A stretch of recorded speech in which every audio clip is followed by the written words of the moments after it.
There is an interdependency between the US and Canada. But when we hear 25% tariffs,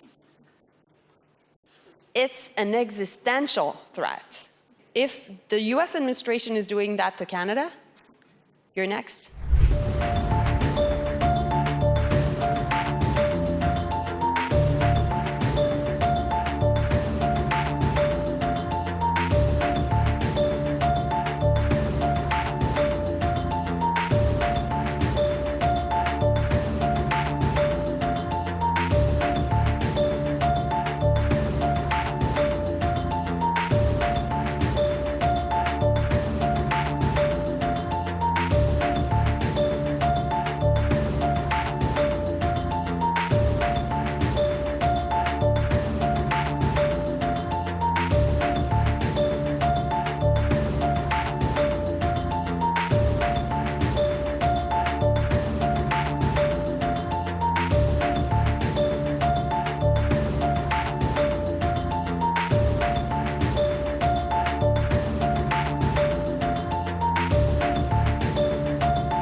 There is an interdependency between the US and Canada. But when we hear 25% tariffs,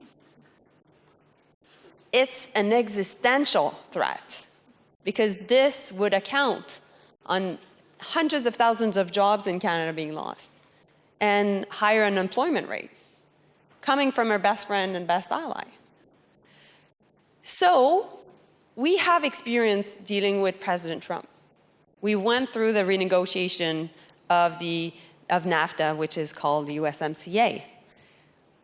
What we know is when President Trump talks, you have to listen, and you have to make sure that you are abiding by what he's saying, in the sense that you have to take him seriously.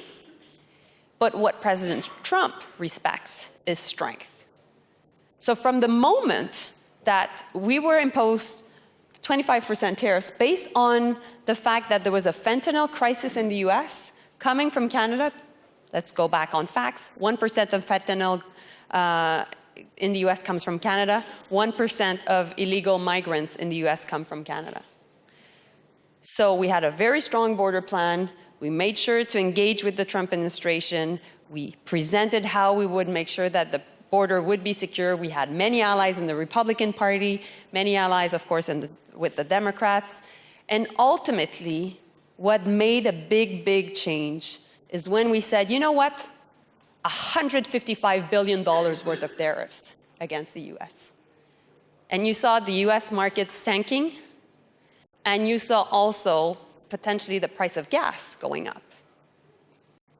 So my point to all of you is we're the canary in the coal mine. If the US administration is doing that to Canada, you're next.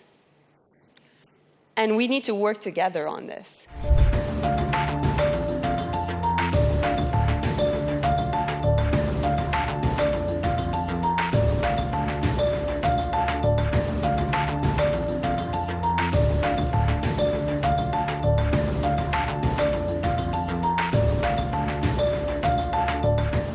We believe that trade wars and punitive tariffs make no sense.